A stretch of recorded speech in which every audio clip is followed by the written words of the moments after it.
आप देख रहे हैं श्री हरि कृपा आश्रम चैनल। संस्थापक स्वामी श्री हरि चैतन्य पुरी जी महाराज।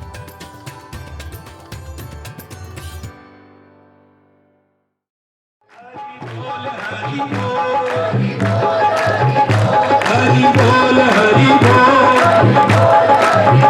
हरि बोल हरि बोल हरि बोल हरि बोल हरि बोल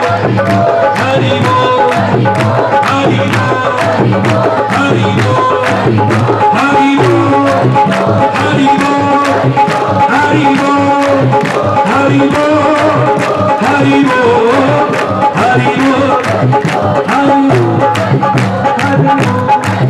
हरि बोल हरि बोलो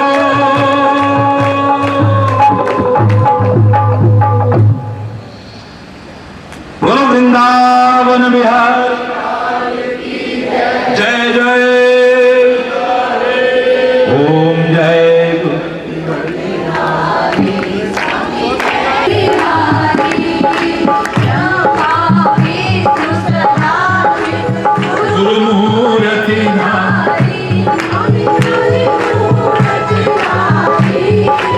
वेद पुराण बखाने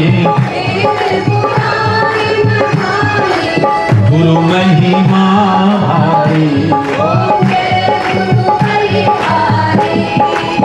जप तप तीरथ संयम स्वामी गुरु बिना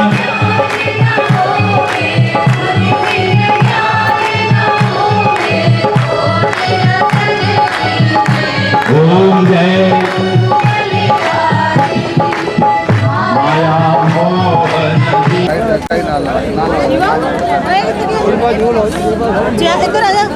हरि बोल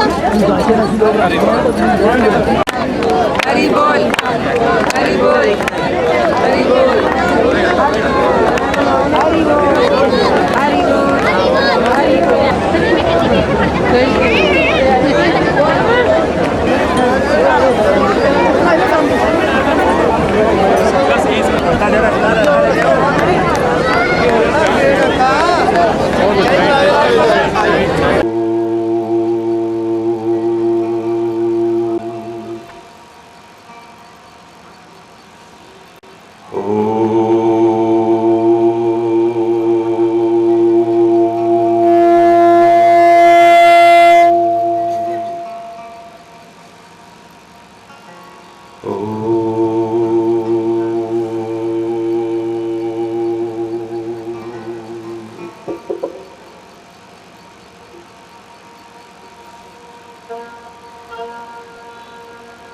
सर्वे भवन्तु सुखिनः सर्वे सन्तु निरामया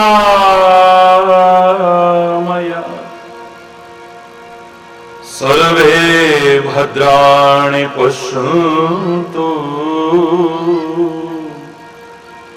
मा कश्चित् दुःखभाग् भवेत्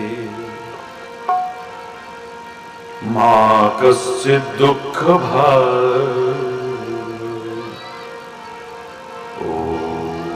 शांति शांति शांति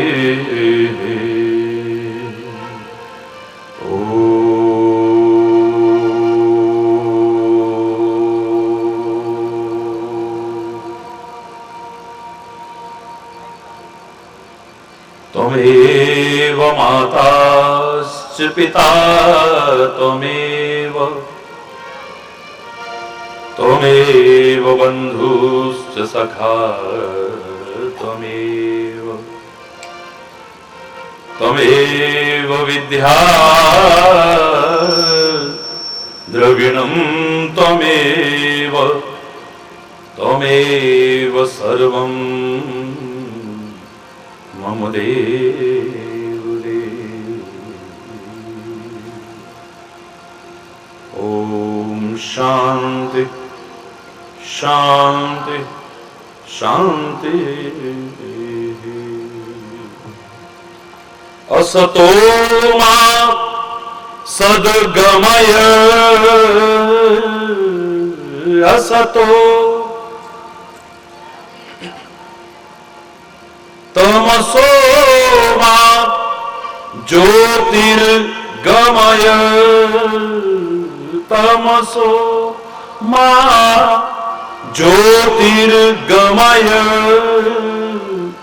मृत्योर्मा अमृतं गमय मृत्योर्मा अमृतं गमय ओम शांति शांति शांति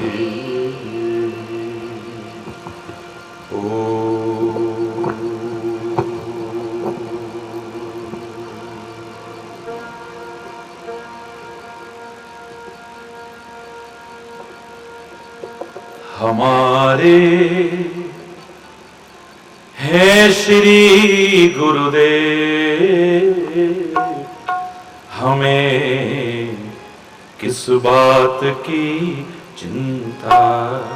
हमारे हैं श्री गुरुदेव,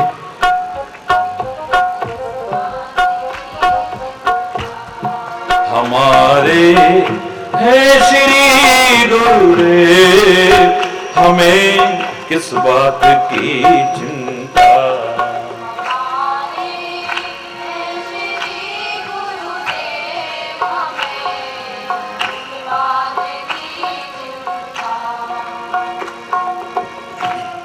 हमारे हैं श्री गुरुदेव, हमें किस बात की चिंता।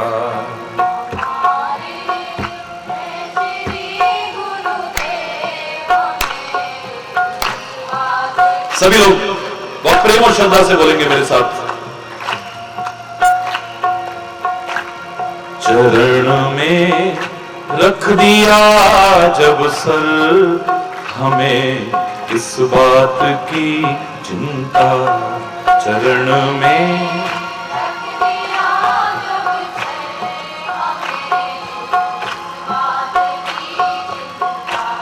हमारे हैं श्री गुरुदेव, हमें किस बात की चिंता।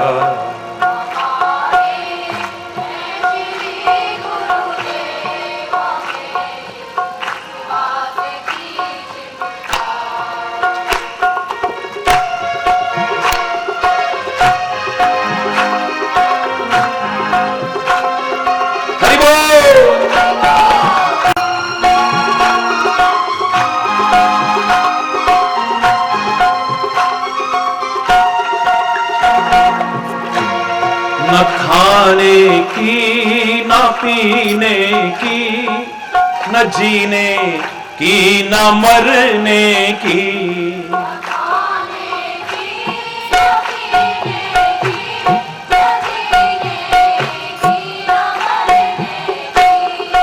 न खाने की न पीने की, न जीने की न मरने की।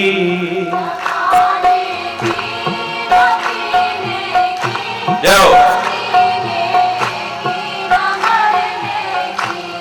मेरे स्वामी को रहती है मेरी हर बात की चिंता। मेरे स्वामी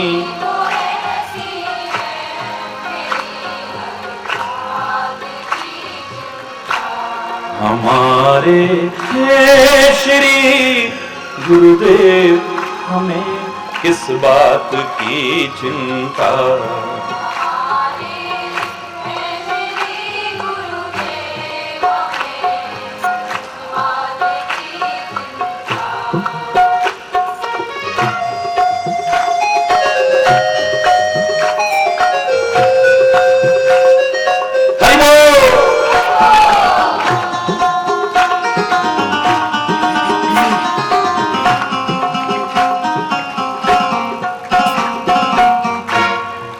किया करते हो तुम दिन रात। हे हरि हे हरि हे हरि,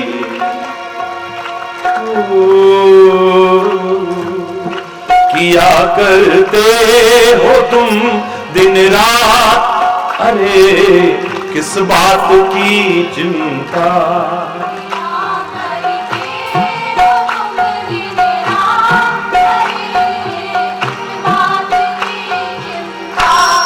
उन्हीं के हाथ में जब हाथ, हमें किस बात की चिंता। उन्हीं के हाथ में जब हाथ, हमें किस बात। तो हमारे है श्री गुरुदेव, हमें किस बात की चिंता। हमारे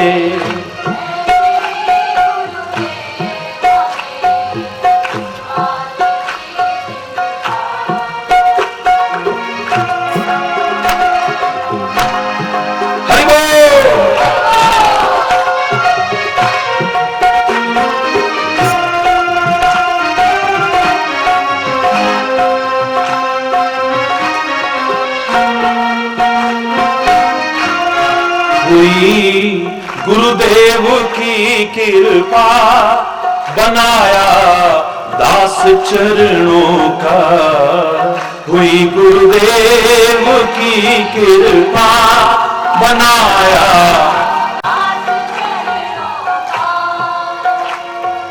हरि बोल हरि बोल। हुई गुरुदेव की कृपा, बनाया दास चरणों का।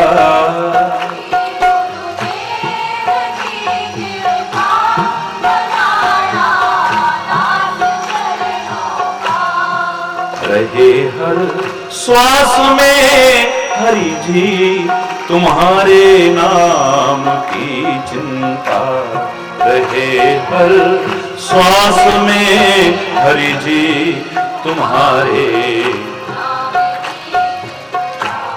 हमारे हैं श्री गुरुदेव, हमें किस बात की चिंता।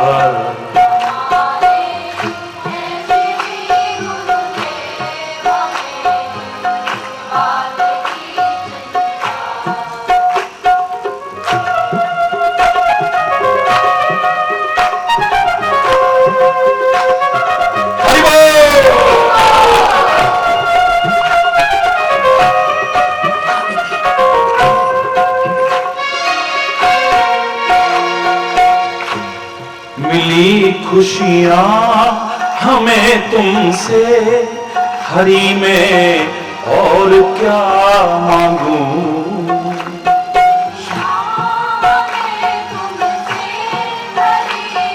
हरि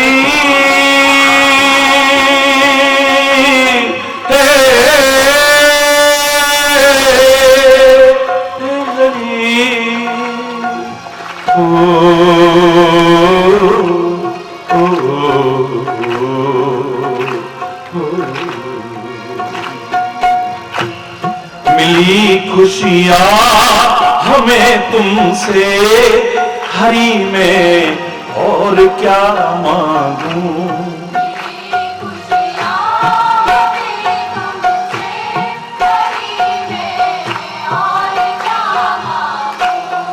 तुम्हारा कर रहा चिंतन, तुम्हीं पर छोड़ दी चिंता। तुम्हारा कर रहा चिंतन, तुम्हीं पर छोड़ दी चिंता। हमारे हैं श्री गुरुदेव, हमें इस बात की चिंता। हमारे हैं श्री गुरुदेव, हमें किस बात की चिंता।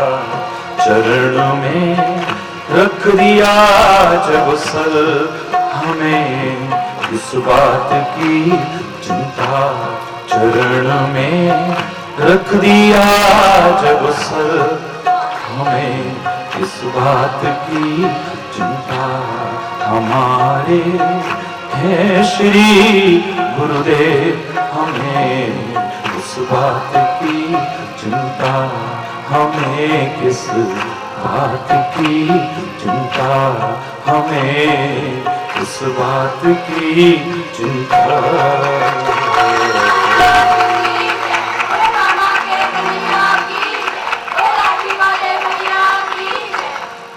हरि बोल। और जोर से, और जोर से। तीनों तापों से तप रहे हैं।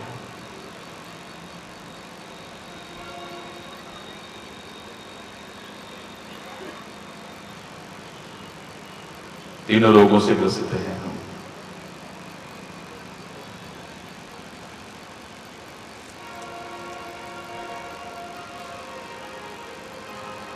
शोक, भय, चिंता, अशांति, इन सब से घिरे हुए हैं।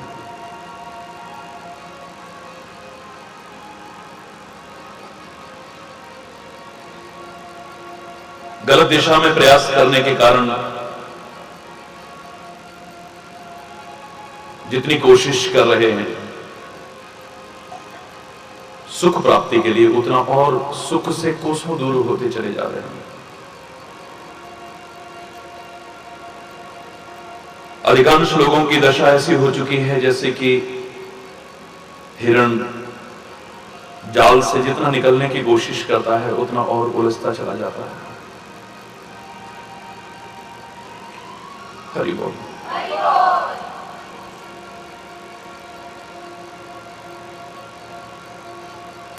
नानक दुखिया सब संसार,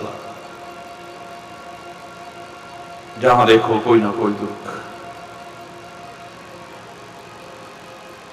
और होना स्वाभाविक भी है। मेरे परमात्मा श्री कृष्ण ने तो इसे कहा है दुखालयम अशाश्वतम,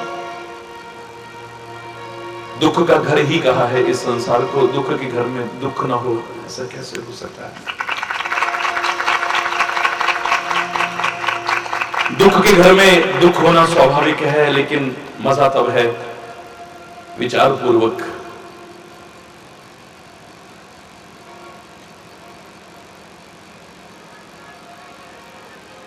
इन दुखों के मकर जाल से निकल करके परम सुख, परम आनंद के भागीदार बन सके।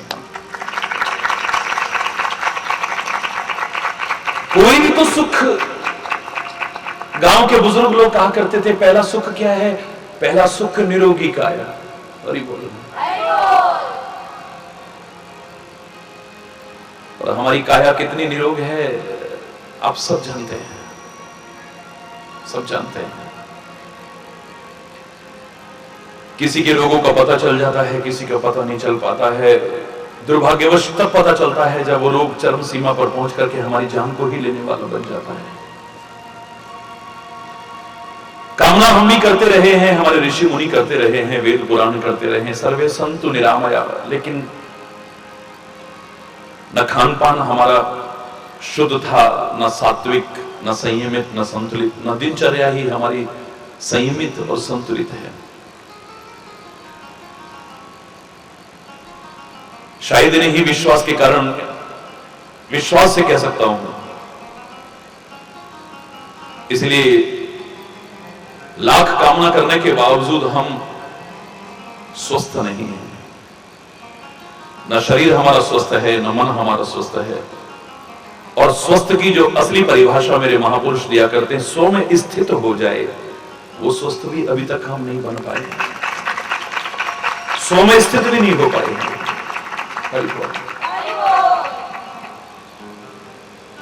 खान पान हमारा शुद्ध न रहा, सात्विक न रहा, संयमित न रहा, संतुलित न रहा, तो दिनचर्या हमारी संयमित न रही, संतुलित न रही, तो स्वस्थ रह पाएंगे हम? जितने सुख के साधन बढ़ाते जा रहे हो, उतना सुख से और दूर होते चले जा रहे हो। अपने शरीर को निकम्मा निठल्ला बनाते जा रहे हो, गंदे खान पान से अपने शरीर को बेकार करते चले जा रहे हो। भोजन शरीर के लिए बना था, शरीर भोजन के लिए नहीं बना था। जितना शरीर के लिए आवश्यक है,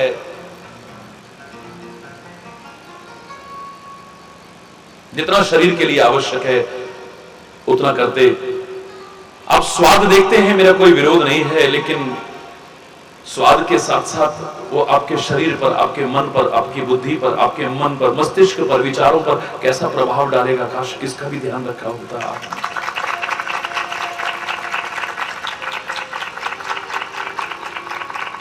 हरि बोल। न हमारा उठने का समय है, न सोने का समय है, न भोजन का समय है, न दिनचर्या हमारी कोई। बाहर के लोग यहां आकर के सीख के चले गए, early to bed and early to rise makes a man healthy wealthy and wise. दिनचर्या हमारी नियमित हो, संतुलित हो, भोजन शुद्ध सात्विक संतुलित और संयमित हो, तो हम स्वस्थ भी रहेंगे। Makes a man healthy wealthy, wealthy भी बनेंगे। स्वस्थ रहेंगे तो हम कमा भी सकते हैं, और स्वस्थ न रहे तो कमा भी नहीं सकेंगे, और जो कमा रखा है उसको भी अपने स्वास्थ्य ठीक करने में नष्ट कर बैठेंगे, सब खत्म कर बैठेंगे। ना हेल्दी बनेंगे ना वेल्दी बनेंगे, और वाइज तो सवाल ही नहीं है, क्योंकि ये तो लोगों ने सहज स्वीकार किया है। Sound mind in A sound body, स्वस्थ शरीर में ही स्वस्थ मस्तिष्क होता है। रात दिन हमारा स्वास्थ्य अगर खराब रहा तो हमारा मस्तिष्क भी अस्वस्थ हो जाएगा, हमारा चिंतन भी अस्वस्थ हो जाएगा, धीरे धीरे हमारा जीवन भी अस्वस्थ हो जाएगा, स्वस्थ नहीं रह सकता है। हरि बोल। एक संतुलन बैठाने की आवश्यकता है, एक सुंदर सभा में बैठाने की आवश्यकता है। मैं दावे से कह रहा हूं, अगर आप समय पर उठते हैं, ब्रह्म मुहूर्त में उठते हैं, प्रातःकाल ऑक्सीजन लेते हैं, घूमते हैं, नियमित दिनचर्या बनाते हैं, अपना काम अपने हाथों से करते हैं, भोजन में संयम और संतुलन रखते हैं, शुद्धता और सात्विकता रखते हैं, मैं दावे से कह रहा हूं कुछ और करने की आपको आवश्यकता नहीं है, कहीं भटकने की आवश्यकता नहीं है, अंधविश्वास और चौखटों की नाक रगड़ने की आवश्यकता नहीं है। आप स्वस्थ न रहो तब कहिएगा आप स्वस्थ रहो।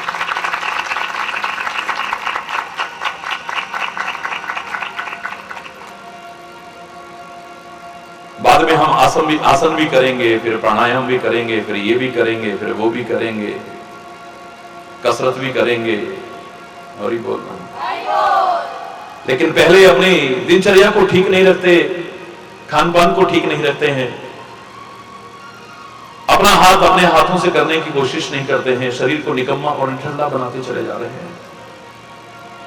आपके सामने है, देखते देखते देखते देखते हमारे भाइयों में भी, हमारी बहनों में भी कितने लोगों ने जो पहले नहीं दिखाई देते थे जन्म ले लिया है। पुराने बुजुर्ग भी अभी युवा जैसे लगते हैं, लेकिन आजकल के युवा भी वृद्ध जैसे लगते हैं। अभी बोलना,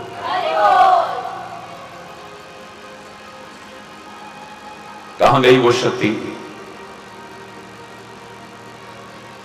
शक्ति का नाटक तो बहुत किया है, शक्ति की उपासना भी बहुत की है, लेकिन समझ नहीं पाए कि हम अपने जीवन की जो शक्ति है इसे नष्ट न होने दें, अपनी शक्तियों को बरकरार रख सके और शक्तियां अर्जित कर सके। इसी में शक्ति की सच्ची उपासना है, सच्ची आराधना है, सच्ची अर्चना है, वरना अधूरा है। शक्ति के बिना हमारा जीवन बेकार है मेरे प्यारे बच्चों। हमारी आंख में शक्ति ना हो, हमारी आंखें बेकार हो जाती हैं। हमारी कान की सुनने की शक्ति नष्ट हो जाए, हमारे कान बेकार हो जाते हैं। नासिका की सूंघने की शक्ति नष्ट हो जाएगी, नासिका बेकार है। हमारी जिह्वा की, वाणी की बोलने की शक्ति नष्ट हो जाए, हमारी वाणी बेकार है।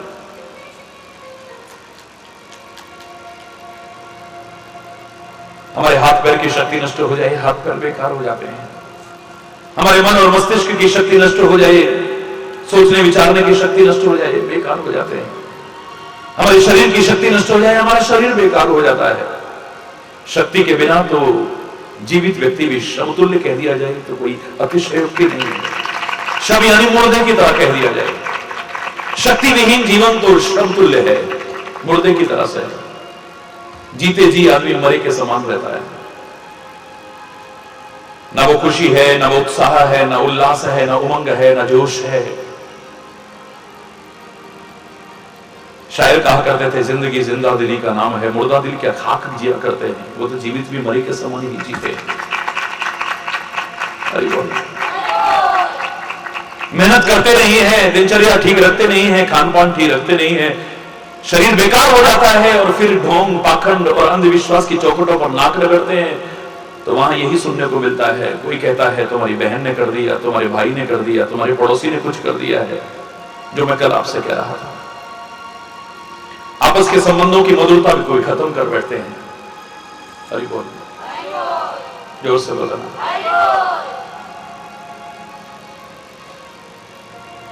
शोषण कराते हैं अपना, हर तरह से शोषण कराते हैं। विचार करना, शरीर तो बेकार होगा ही, संतुलन अगर नहीं होगा तो। महाराज जी, हमें शुगर हो गई है, शुगर नहीं होगी तो जिंदा रह ही नहीं सकता है। शुगर अगर नहीं होगी तो जिंदा रह ही नहीं सकता है, लेकिन इसका संतुलन बनाना है। ये अगर कम रहती है तो गड़बड़ हो जाती है, और ज्यादा हो जाती है तो गड़बड़। अगर बैलेंस रहती है तो ठीक रहता है। शुगर गलत नहीं है, लेकिन इसका बैलेंस डगमगाना गड़बड़ है। हमें ब्लड प्रेशर हो गया है महाराज जी। ब्लड प्रेशर होना बुरी बात थोड़ी ना है। ब्लड प्रेशर नहीं होगा, ये पंप नहीं कर पाएगा, हार्ट तक नहीं पहुंचेगा, सारे शरीर में नहीं पहुंचेगा, हमारा जीवन रहेगा मेरे प्यारे बच्चों। ब्लड प्रेशर कोई चीज नहीं है, लेकिन इसका जो बैलेंस नहीं रहता है तब गड़बड़ होता है। ये बीपी कम हो जाए तो गड़बड़ है, ज्यादा हो जाए तो गड़बड़ है, वरना गड़बड़ नहीं। महाराज जी, हमें एसिड बनने लग गया है, एसिडिटी हो गई है। एसिड बनना कोई चीज थोड़ी है, भोजन पचेगा नहीं अगर एसिड नहीं बनेगा। ये एसिड ही तो भोजन को गलाता है, पचाता है, लेकिन ये कम बनता है तो जठराग्नि मंद हो जाती है, अजीर्ण हो जाता है, अपच हो जाता है, फिर हमें पचता नहीं है कुछ भी। और जब ज्यादा बनने लगता है तो हमारी आंतों को गलाने लगता है, अल्सर हो जाता है, तरह तरह की परेशानियां हो जाती हैं। बैलेंस रहना ठीक है। शरीर के किसी भी जोड़ों में देखो आप, गांठें होती हैं। जैसे आप मशीनरी में गोलियां रखते हो, बिल्कुल शरीर में प्रकृति ने इसी तरह से गांठें बनाई हैं।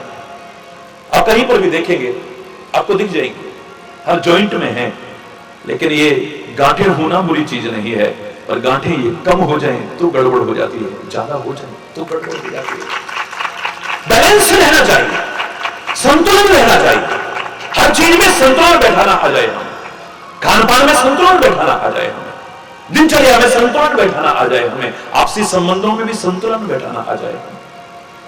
आपसी संबंधों में भी संतुलन नहीं है। एक वो दिन था कि माँ बाप की आज्ञा पर सब कुछ कर गुजरने को तैयार रहते थे, उनके एक इशारे पर कुछ भी करने को तैयार रहते थे।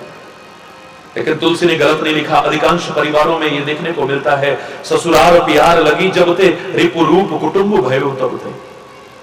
शादी क्या हुई, हरि बोलना, जोर से बोलना, अब वही परिवार शत्रु जैसा लगने लगता है। 2 दिन बाहर रहते थे तो मन नहीं लगता था, घर चलो घर चलो, अब कहते हैं अलग हो जाएं तो ज्यादा अच्छा है। हरि बोल, क्योंकि संतुलन बैठाना नहीं आया है। माता पिता को कहने को मजबूर होना पड़ता है कि तू तो अब बीवी का होकर के रह गया, क्या हम तेरे अब कुछ नहीं लगते? 22 वर्ष, 24 वर्ष, 25 वर्ष, 26 वर्ष तेरे को इतना पाला पोसा, सब कुछ तेरे लिए किया, आज तेरे को हम दुश्मन लगने लगे हैं।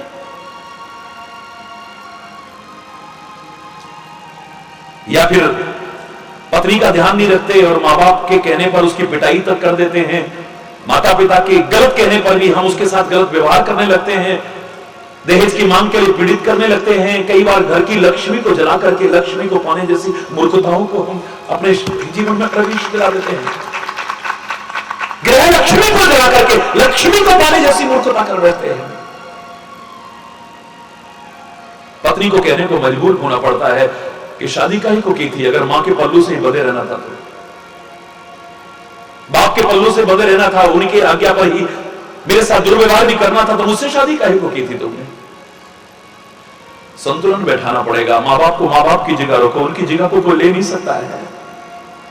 उन्होंने जो तुम्हें जन्म दिया है, पाला है, पोसा है, लाख जन्म लेकर के भी उस एक घड़ी का कर्जा तो लाख जन्म लेकर के भी चुकाने की सामर्थ्य नहीं रखते। अरे माता पिता को माता पिता की जगह रखो, पत्नी को पत्नी की जगह रखो, भाई को भाई की जगह रखो, ससुराल को ससुराल की जगह रखो और धर्म को सर्वत्र रखो। मैं दावे से कह रहा हूं, परिवार में सुख शांति ना हो कैसे हो सकता है? जहां हम संतुलन नहीं रख पाते, ठीक बैलेंस नहीं कर पाते हैं, वहीं गड़बड़ हो जाता है। हर एक को हर एक की जगह रखना चाहिए। किसी की जगह जब किसी को देने लगते हो तभी मामला गड़बड़ होना शुरू हो जाता है। मंत्रा की जगह चरणों में थी। मैं नहीं कह रहा कि आप अपने नौकरों की तरह, पशुओं की तरह व्यवहार करो, नहीं। हरि चैतन्य ऐसा संदेश कभी मूर्खतावश देने की कोशिश नहीं करेगा। उम्मीद मत करना ऐसी मेरे से। वो भी इंसान है, इंसान की तरह व्यवहार करो उससे। मानवता को खो मत बैठो। लेकिन जिसकी जो जगह है, अगर आपने उसको हटाने की कोशिश की, मंत्रा की जगह चरणों में थी, सिर पर नहीं थी। कैकेयी जैसी मंत्रा के इशारे पर नाचने लग गई है आज। कितने सौभाग्य थे इसके। कैकेयी नरेश जैसे धर्मात्मा की पुत्री बनने का सौभाग्य मिला था इसे। महाराजा दशरथ जैसे परम धर्मात्मा की पत्नी बनने का सौभाग्य मिला था। और ब्रह्म परमात्मा श्री राम की मां कहलाने का सौभाग्य मिला है। विश्व भरण पोषण कर जोई, ताकर नाम भरत असोई। सारे विश्व का भरण पोषण करने वाला कौन? विष्णु। यानी विष्णु की मां बनने का, भरत की मां बनने का सौभाग्य मिला है इसे। सौभाग्य ही सौभाग्य थे। लेकिन मंत्रा के जो नीचता रखती है, निकृष्टता रखती है, अधमता रखती है, उसके इशारे पर नाचना शुरू कर दिया है, तो सौभाग्य भी दुर्भाग्य में बदल गया। सुहाग भी उजाड़ बैठी और सौभाग्य भी उजाड़ बैठी। दुर्भाग्य ही दुर्भाग्य हो गया। मामला गड़बड़ वही होता है जब आप बैलेंस नहीं रख पाते हो। जिसकी जो जगह है उससे वहां पर रखो। हरि बोल। परसों अभी मैं यहां पिंजौर में था 3 दिन पहले, तो एक संस्कृत के प्रोफेसर आए मेरे पास। बोले महाराज जी, आप अद्वैत सिद्धांत को मानते हो या द्वैत को सिद्धांत मानते हो? मैंने कहा बेटे, ये तो विभिन्न सिद्धांत समय समय पर वाद विवाद के आधार पर सामने आते रहे। कोई भी सिद्धांत सामने तब प्रकट होकर आता था, शास्त्रार्थ होता था। जो अपनी बात को अच्छी तरह से, दृढ़ता से पेश कर पाता था, उसे आचार्य घोषित कर दिया जाता था। एक नया संप्रदाय बन जाता था। हरि चैतन्य न किसी वाद में है, न किसी वाद में। मैं तो संवाद करने आया हूं, बस इसे समझ लो। वाद चाहे कोई सा भी हो, विवाद कोई सा भी हो, हरि चैतन्य को उसकी आवश्यकता नहीं है। लेकिन तेरे प्रश्न का उत्तर जरूर दूंगा मैं अधूरा चिंतन न रखता हूं, न देने की कोशिश करता हूं। इसलिए मैं ये नहीं कहूंगा कि मैं खाली अद्वैत को मानता हूं। मैं द्वैत से अद्वैत की ओर बढ़ने की कोशिश करता हूं। अगर तो इस सिद्धांत को मानना चाहे तो मैं एक नाम इसे दे सकता हूं, द्वैताद्वैत। द्वैत से अद्वैत की तरफ। क्यों महाराज जी? एको ब्रह्म द्वितीयो नास्ति। सर्वत्र वो परमात्मा ही तो है, दूसरा है कौन? मैंने कहा फिर तो तुम्हारे पिताजी में भी वही आत्मा है, तुम्हारे अंदर भी वही आत्मा है, तुम्हारा भी वही शरीर है, तुम्हारे पिताजी का भी वही शरीर है। तुम पिताजी के पैर क्यों छूते हो? पिताजी से छुआए करो ना। अभी बोलना ये कैसे हो सकता है? क्यों? द्वैत की बातें करता है। द्वैत है नहीं। तूने आते ही मेरे पैर क्यों छुए? मैं छूता हूं ना। वही आत्मा तेरे अंदर है, वही मेरे अंदर है, वही शरीर तेरा है, वही शरीर मेरा है। सब कुछ एक ही तो है, दूसरा तो है ही नहीं कोई। मुझे सम्मान क्यों दे रहा है वो? और फिर मुझसे प्रश्न क्यों पूछ रहा है? क्यों प्रश्न पूछ रहा है? और फिर मैं उत्तर क्यों दूं तुमको? तुमने इस योग्य मुझे क्यों समझा है? ये द्वैत नहीं है। माना कि आत्मा सबकी एक है, शरीर सबका एक है, ये अद्वैत सिद्धांत है। लेकिन सामाजिक व्यवस्था बनाए रखने के लिए, शांति का साम्राज्य स्थापित रखने के लिए, सर्वत्र सुख शांति बनाए रखने के लिए और भक्ति पथ पर भी आगे बढ़ने के लिए द्वैत सिद्धांत के महत्व को नकारा नहीं जा सकता है, ना ले सकता। वरना बच्चे मां बाप का सम्मान क्यों करेंगे? फिर शिष्य गुरु का सम्मान क्यों करेगा? फिर भक्त और भगवान का संबंध ही खत्म। अरे बोलना, तुलसी ने जैसे सरल शब्दों में कहा है, द्वैत भगति बारही विहंगवर। द्वैत से भक्ति बढ़ती है, हाँ इतना निश्चित है कि समाप्त अद्वैत पर जाकर के होती है, जहां कोई भेद नहीं रह जाता है, अब एक दृष्टि हो जाती है, सर्वत्र एक ही दिखाई देता है, उसके अलावा कुछ नहीं है। वहां द्वैत से प्रारंभ होती है और अद्वैत में जाकर के समाप्त होती है। अरे बोलना, ये व्यवस्था के दृष्टिकोण से उचित है। अगर मैं कम से कम शब्दों में कहूं तो मेरे पवन पुत्र हनुमान ने जो उत्तर दिया है श्री राम को, उतना काफी है समझाने के लिए। वाल्मीकि रामायण में पढ़े तो श्री राम अयोध्या के सम्राट बन चुके हैं, जन जन के हृदय के सम्राट तो थे ही, हैं भी और रहेंगे भी। आज अयोध्या के सम्राट बन गए। भरे दरबार में अचानक चरणों में बैठे पवन पुत्र से पूछ बैठते हैं, हे हनुमान तुम कौन हो? अरे बोलो, कौन हो तुम? मेरे शायद हम लोगों में से कोई होते तो अच्छा, मतलब निकल गया तो पहचानते नहीं। जब सीता की खोज करनी है तो अंगूठी लो हनुमान तुम जाओ, राक्षसों का वध करना है तो हनुमान तुम जाओ, लक्ष्मण मूर्छित हो चुका है संजीवनी लानी हनुमान तुम जाओ, अभी रावण उठा करके ले गया है पाताल लोक में तो हनुमान आओ बचाओ। और बोलना, जोर से बोलो। आज भरे दरबार में जब राजा बन गए तो पूछते हैं तुम कौन हो? आप होते तो शायद यही मन में भावना लाने की कोशिश करते, मूर्खतावश, अज्ञानतावश, अल्पज्ञतावश। लेकिन हनुमान जी की प्रार्थना जो की है और उसमें कहा है, ज्ञानिनाम अग्रगण्यम अकृत बलधामम हेम शैलावरेहम धनुजवन कृशानम ज्ञानिनाम अग्रगण्यम सकल गुण निधानम वानराणाम अधीशम रघुपति प्रिय भक्तम वात जातम नमामि मनोजवम मारुतुल्य वेगम जितेंद्रियम बुद्धिमताम वरिष्ठम।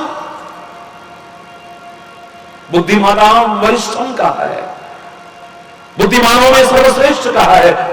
ऐसा अधूरा भाव, ऐसा अधूरा चिंतन, ऐसा अधूरा अर्थ भगवान के प्रश्न का हनुमान नहीं कर सकता। आप पिछले साल मेरे से मिले और अब मैं आया यहां पर। वैसे तो जन्म जन्म का साथ है, था और आगे भी रहेगा, दावे से कह रहा हूं मैं आपसे, क्योंकि हमारा बाप तो एक ही है, एक पिता के। अरे बोलो, जोर से बोलो। हमारा संबंध तो जन्म जन्मांतर का है, तभी तुमने पहचान लिया। सारे जयकारों में इतना मजा नहीं आता जब लाठी वाला भैया कहते हो, हृदय गदगद हो जाता है, भाव विभोर हो जाता है। पहचान गए हो तुम, हरि चैतन्य का बाप भी वही है, हमारा बाप भी वही है, हम भाई हैं। अरे बोलो, जोर से बोलो और जोर से बोलो। होशियार हो, होशियार हो।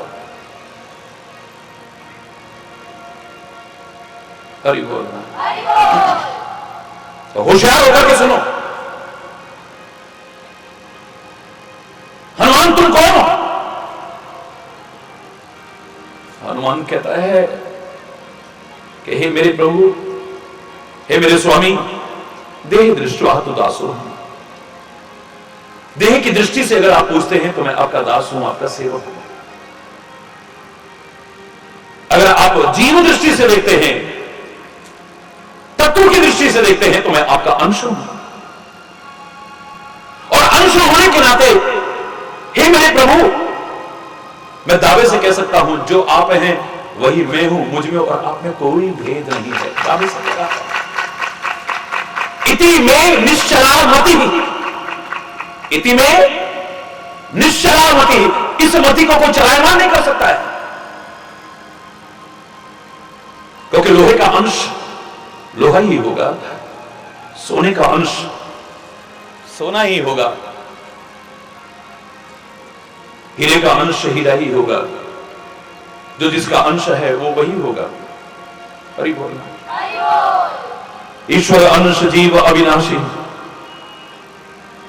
मैं आपका अंश हूं तो अंश होने के नाते अंश और अंशी में भेद नहीं हो सकता है। हे राम, आप में और मुझे कोई भेद नहीं है, जो आप हैं वही मैं हूं। इति मे निश्चलामति।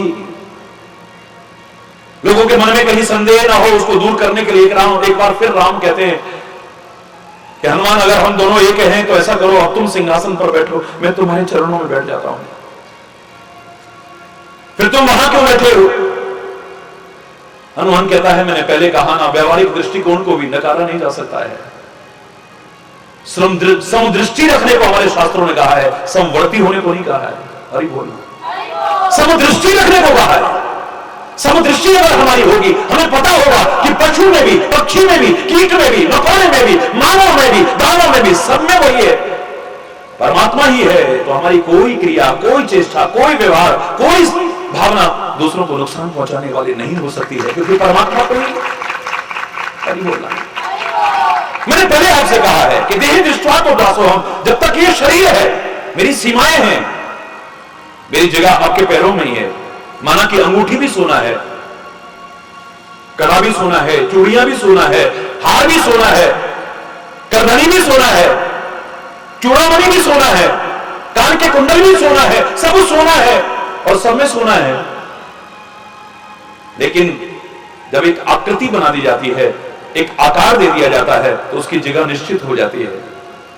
अगर बिछुआ बनाया है तो वो पैरों में ही पहना जाएगा, पायजेब बनाई है तो वो पैरों में ही पहनी जाएगी, कड़ा और चूड़ी बनाया है तो वो हाथों में ही पहना जाएगा, हार बनाया है तो वो गले में ही पहना आप कहीं पर भी ले, लेकिन जो शोभा गले में होगी कहीं पर और नहीं हो सकती। ये मेरा शॉल भी कपड़ा है, धोती भी कपड़ा है, लेकिन इसको नीचे बांध सकता था, उसको ऊपर पहन सकता था। क्यों? मेरे को रोक सकता है कोई? Nobody can dare. किसी की क्या मजाल जो मुझे रोक जाए?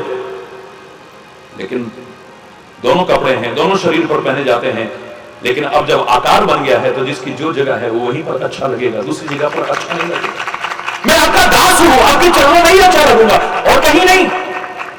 ये आपकी विशेषता है कि आप अपने भक्तों को अपने शिरोधारी करते हो। सारी दुनिया जिसके वश में है वो भी अपने भक्तों के वश में हो जाता है। तेरी विशेषता है, तेरी महानता है मेरे परमात्मा। वरना हमारी जो जगह है, बस यही एक संतुलन बैठाना है। जो लोगों की बात चल रही थी, यहां भी तो संतुलन ही तो गड़बड़ होता है। आयुर्वेद क्या कहता है? तीन ही हैं, वात, पित्त और कफ। ये जब तीनों, इनका संतुलन गड़बड़ हो जाता है, तभी रोग हमारे शरीर में जन्म लेने लगते हैं।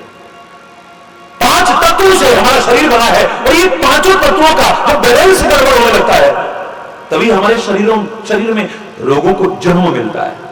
हरि बोल। प्राकृतिक चिकित्सा इसीलिए उन 5 तत्वों से ही उपचार करने की कोशिश करती है। 5 तत्वों से ही उन बीमारियों का उपचार करने की कोशिश करती है नेचुरोपैथी, जो धीरे धीरे धीरे धीरे आगे बढ़ रही है। और एक दिन जिसकी शरण में हमें आना पड़ेगा, वो दवाइयां चाहे कैसी भी क्यों ना हो, खा खा करके अपने शरीर को और उसके साइड इफेक्ट्स, आफ्टर इफेक्ट्स जो उसके झेल रहे हैं, हम एक बीमारी को दूर करते हैं तो दूसरी और पैदा होने लग जाती है। लोगों में जागरूकता आएगी, अब इनसे बचने की कोशिश करेंगे। जैसे स्वस्थ रहना चाहिए उस दिनचर्या को अपनाने की कोशिश करेंगे, उस खान पान को अपनाने की कोशिश करेंगे। आएगा वो समय, बहुत करीब है वो समय। हरि बोलना। ये संतुलन ही बैठाना है, बस संतुलन नहीं बैठा है तभी गड़बड़ हुआ पड़ा है, तभी हमारा शरीर भी गड़बड़ है, हमारा चिंतन भी गड़बड़ है, हमारा स्वास्थ्य भी गड़बड़ है, हमारे घर की शांति भी गड़बड़ है, हमारे आपसी संबंधों की मधुरता भी गड़बड़ हो गई है, समाज की दशा भी गड़बड़ हो गई है, दिशा भी गड़बड़ हो गई है। बस ये संतुलन आ गया तो सब ठीक हो जाएगा। युक्ताहार विहारस्य, परमात्मा श्री कृष्ण ने जो कहा था, युक्त होना चाहिए, आहार भी विहार भी। हरि बोल। वरना फिर शरीर को भी खराब कर बैठोगे, मन को भी खराब कर बैठोगे। या तो सौंप देते पूरी तरह से, खाली जवान सा ना कहते अपने परमात्मा को, अपने सदगुरु को, खाली कहते हैं जवान से कि तन मन धन सब है तेरा, सचमुच हृदय से इसे स्वीकार करके उसे सौंप देते, अपने कर्तव्य का निर्वाह जरूर करते, अपने कर्म का पालन जरूर करते, जो तुम्हारी ड्यूटियां थी उनको निर्वाह जरूर करते, लेकिन सचमुच हृदय से स्वीकार करके कह देते तन भी मन भी धन भी सब तेरा है। मैं दावे से कह रहा हूं तुम्हारा तन भी ठीक रहता, तुम्हारा मन भी ठीक रहता और धन से भी तुम ठीक रहते। बहुत से लोग जब मुझसे कहते हैं ना हमारा तन ठीक नहीं है, मेरा तन ठीक नहीं है, मैंने कहा जब तक मेरा है तभी तक गड़बड़ है। अरे जब तेरा हो जाएगा ठीक हो जाएगा। अरे फिर जब हम समझेंगे अमानत है, अमानत में खयानत नहीं करनी है, इसको ठीक से रखना है अब संभाल करके, क्योंकि मेरा नहीं है ये किसी की अमानत है मेरे पास। तेरा कह दिया है तो तेरी चीज को संभाल करके रखना मेरी जिम्मेदारी है। और फिर मैं क्या संभालूंगा, मैं दावे से कह रहा हूं वो मेरा परमात्मा कदम कदम पर खुद संभालेगा मेरे को।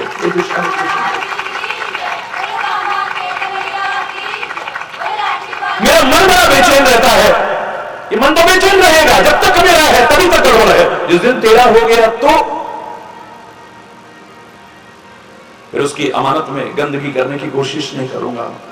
और मन बेचैन होता तभी है जब इसमें गंदगी आती है, क्योंकि जहां भी गंदगी होगी वहां पर चैन नहीं हो सकता है। दावे से कह रहा हूं मैं, ये कोई कथा मुझसे नहीं आती है। मेरे प्यारे बच्चों, बुरा लगेगा तो मैं उसकी परवाह नहीं करूंगा। जैसे एक डॉक्टर परवाह नहीं करता है कि इसको गोली कड़वी लग रही है, इसको इंजेक्शन लगाना ठीक नहीं लग रहा है, इसको चीरा लगाना ठीक नहीं लग रहा है, इसको ऑपरेशन करना ठीक नहीं लग रहा है, ठीक लगे न लगे लेकिन तुम्हारी भलाई के लिए वो करता है। ऐसे मुझे भी अगर कहना पड़े तो कौन करेगा? बुरा लगे मुझे इसकी परवाह नहीं है, लेकिन तुम सुखी हो जाओ, तुम्हें चैन सुकून शांति मिल सके, इसके लिए ये वचन रूपी दवाई जो उचित होगी वो देने की कोशिश करूंगा। ये मन बेचैन तभी तक है, या तो तेरा नहीं है सचमुच मेरा है तब तक बेचैन है, या ये बेचैन तब तक है जब तक इसमें गंदगी है। मेरी आंख को चैन नहीं मिलता है जब तक मेरी आंख में आई गंदगी दूर ना हो जाए। मेरी आंख में गंदगी आ जाए, मेरी आंख से दूर ना हो, मेरी आंख को चैन नहीं मिलेगा कभी। देख लो कभी आप, अगर मैं लापरवाह हुआ, उस गंदगी की परवाह न की मैंने, उसको दूर करने की कोशिश न की, गंदगी और इकट्ठी होती रहेगी, इकट्ठी होती रहेगी, आंख में इन्फेक्शन हो जाएगा, अब और भी ज्यादा बेचैन हो जाऊंगा मैं। आंख से गंदगी दूर ना हुई, मेरी आंख को चैन नहीं मिलेगा मेरे प्यारे बच्चों। मेरे कान में गंदगी आ जाए, मेरे कान से जब तक दूर नहीं होती है मेरे कान को चैन नहीं मिलता है, यूं ही करता रहता हूं मैं। अरे बोल, मेरी नाक में गंदगी आ गई है, जब तक नाक से दूर नहीं होती है मेरी नाक को चैन नहीं मिलता है। मेरे मुंह में गंदगी आ गई है, जब तक मुंह से दूर नहीं होती है तब तक मेरे मुंह को चैन नहीं मिलता है। मेरे शरीर में गंदगी इकट्ठी होकर के आ चुकी है, जब तक शरीर से दूर नहीं होती मेरे शरीर को चैन नहीं मिलता है। मेरे अंग विशेष में आई गंदगी जब तक दूर नहीं होती मेरे अंग को चैन नहीं मिलता। मेरे शरीर में आई गंदगी जब तक शरीर से दूर नहीं होती मेरे शरीर को चैन नहीं मिलता। ऐसे ही मेरे मन में आई गंदगी भी जब तक दूर नहीं होगी मेरे मन को भी चैन नहीं मिलने वाला। कई विकार, कई गंदगी हमें दिखती नहीं है, हमें पता नहीं चलता है। जब हम बेचैन होते हैं तब पता चलता है। मेरे खून में ही गंदगी आ गई हो, हमें पता नहीं चलता है मेरे प्यारे बच्चों। खून में गंदगी आ जाए पता नहीं चलता है, लेकिन धीरे धीरे धीरे धीरे वो गंदगी जब फोड़े फुंसी के रूप में बाहर आती है, दाद एक्जिमा के रूप में बाहर आती है, खुजलाहट के रूप में बाहर आती है, तो मुझे बेचैन कर देती है। मुझे ब्लड प्यूरिफायर लेने पड़ते हैं, रक्त शोधक दवाइयां लेनी पड़ती हैं। अगर मैं नहीं लूंगा, उस गंदगी को दूर नहीं करूंगा, मुझे चैन नहीं मिल सकता है।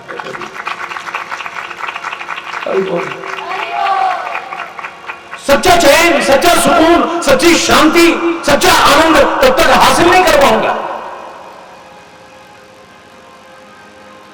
मन का मंदिर साफ सुथरा जिस समय हो जाएगा, देर फिर कुछ ना लगेगी, तू प्रभु को पाएगा। मन अगर है साफ सुथरा, मन में गंगा जान ले, मन अगर गंदा तो गंगा जाके भी क्या पाएगा। मन का मंदिर साफ सुथरा जिस समय हो जाएगा, देर फिर कुछ ना लगेगी, तू प्रभु को पाएगा। मन के हारे हार है और मन के जीते जीत है। हार जीतना मन का कठिन है, नॉट इम्पॉसिबल। जीतना मन का कठिन है, पर जीत ले तर जाएगा।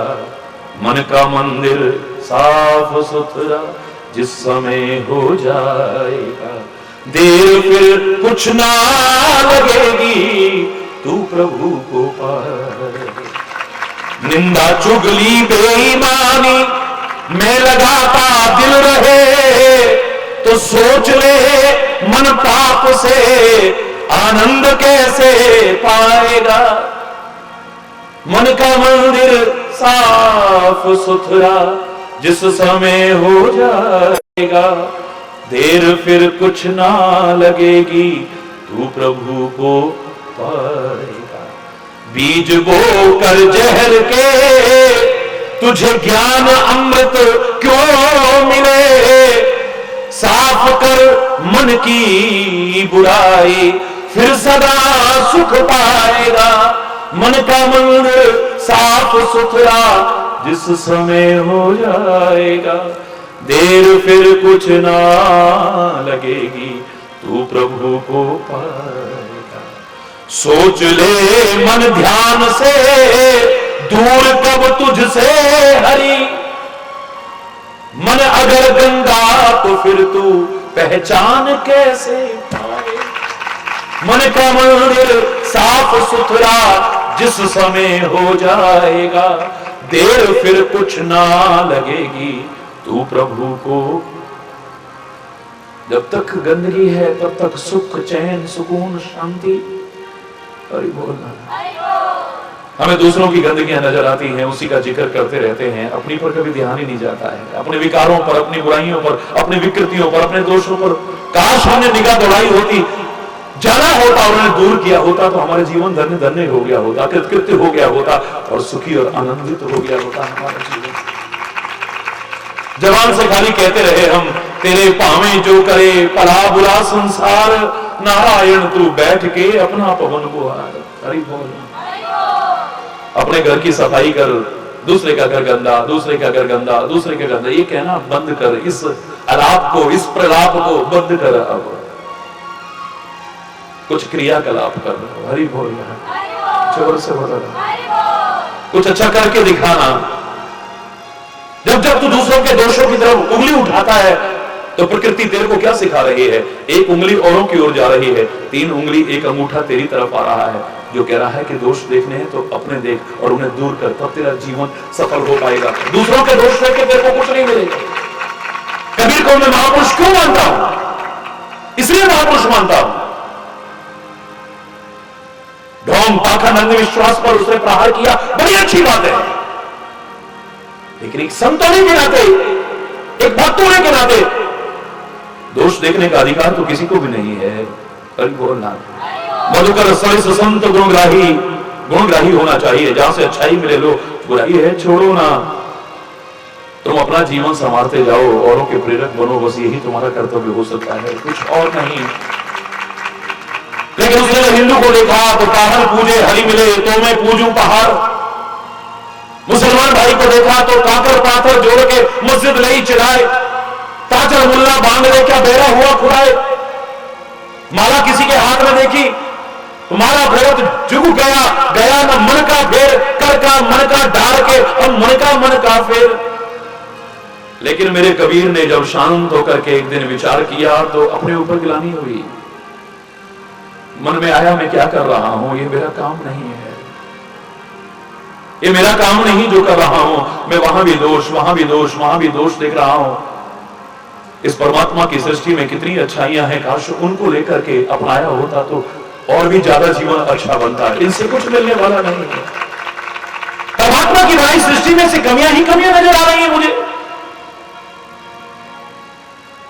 कैसा चश्मा लग गया है मेरी आंखों पर, कैसी चश्मा लग गया है मेरी आंखों पर। मुझे दोष के अलावा कुछ नजर ही नहीं आ रहा है। एक ऐसे सी दृष्टि बन गई है मेरी, दोष दृष्टि, दोष के अलावा कुछ नजर ही नहीं आ रहा है। जब अंतरात्मा से निष्पक्ष होकर विचार किया, कबीर की वाणी बदल गई है। दोहे का क्रम देखो आप। अब वही कबीर कहता है, बुरा जो देखन में चला बुरा न मिला कोई, जो दिल खोजा आपना मुझसे बुरा न कोई। और इतने पर चैन नहीं आया है। कबीरा तेरी झोंपड़ी गलकटियन के पास, करेगा सो भरेगा तू क्यों होए उदास। तू काहे को परेशान हो रहा है? तू काहे को परेशान हो रहा है? वो ऐसा क्यों कर रहा है? वो ऐसा क्यों कर रहा है? वो ऐसा क्या कर रहा है? काश तूने ये देखा होता कि तुझे क्या करना चाहिए और तू क्या कर रहा है, तेरा जीवन ही कुछ और हो जाता। ये दुनिया में से गंदगी ही देखी, दोष ही दोष देखे। मैं तो लोगों से कहता हूं, तुम्हारी बनाई चीज में से कोई कमी निकाले तो तुम्हें कितना बुरा लगता है। हरि बोल। तुम्हारी बनाई चीज में से कोई कमी निकाले तुम्हें कितना बुरा लगता है। मेरी बेटी हो, तुम्हारे बनाए हुए भोजन में से कोई कमी निकाले तुम्हें कैसा लगेगा? बोलो बोलो ना। इतने प्यार से तुम बनाओ और लोग थाली फेंकें, ये क्या बनाया तुमने, ये क्या बनाया, कैसा लगेगा? बोलो। वो तो पापी और अपराधी है ही, जो परमात्मा स्वरूप अन्न का निरादर करने की कोशिश कर रहा है, जो कि एक महान अपराध कहा जाए तो कोई अतिशयोक्ति नहीं है। वो तो पाप और अपराध का भागीदार है, लेकिन तुम्हारे हृदय को भी अच्छा नहीं लगेगा। आप कोई चीज लेकर के आए हो, बड़े प्यार से लेकर के आए हो, ये क्या ले आए तुम, ये क्या ले आए तुम, कैसा लगेगा तुम्हें? बोलो ना। तुम्हें कोई छोटा सा चित्र बनाया, छोटी सी कोई पेंटिंग बनाई, उसमें से कोई कमी निकाले, कैसा लगता है? बोलो ना। सचमुच बेकार बना था, नाक भी टेढ़ी थी, मुंह भी टेढ़ा था, आंखें भी भेंगी सी बना दी थी, लेकिन कोई कमी निकाले फिर भी तुम्हें अच्छा नहीं लगता। क्या है, तो पहली बार बनाया, क्या हो गया? तो अगली बार बनाएंगे और अच्छा बन जाएगा।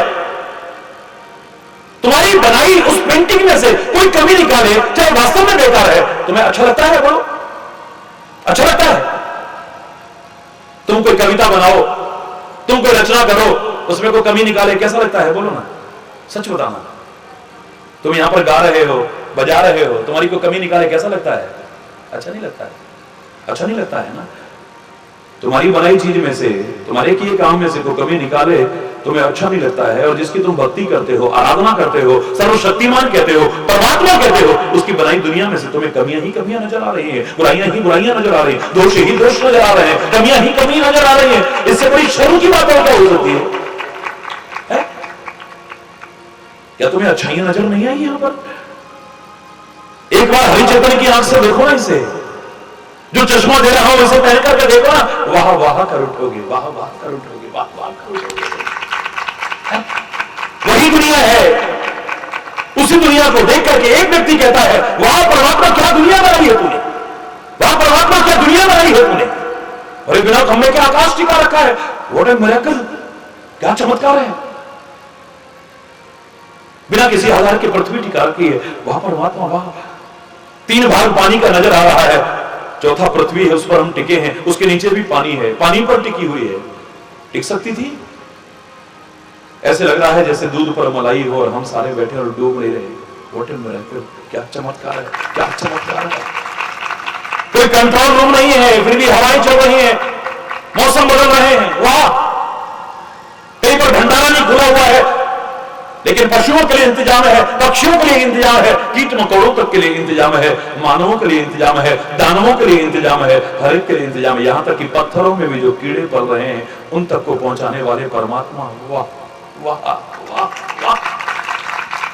किसी के हाथ में कोई हमने ब्रश नहीं देखा है, रंग नहीं देखा है, पर हर एक का रंग अलग अलग है। वाह, क्या हुआ था? हर एक का रंग अलग है।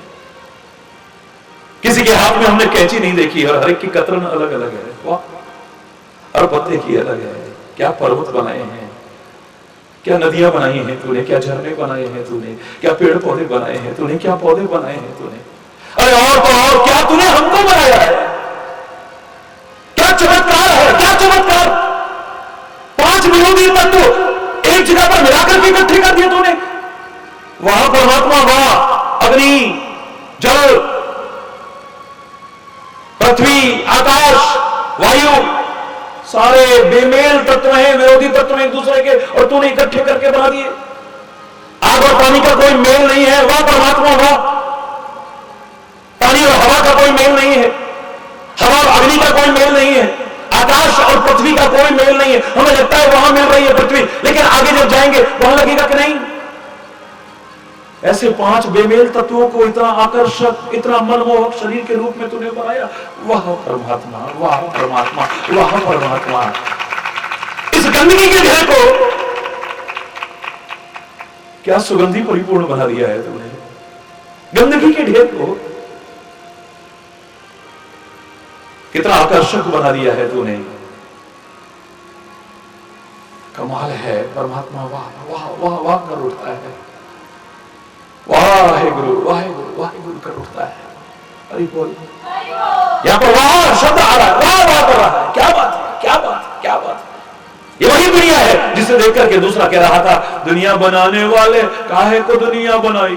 क्या तेरे मन में, ये क्या दुनिया बनाई, क्या दुनिया बनाई, क्यों बनाई तूने दुनिया। ये बेकार, बिल्कुल बेकार। जब कभी अकेले में कहीं मिलने का मौका मिल जाए ना महाराज जी से, हरि बोलना, जोर से बोलना।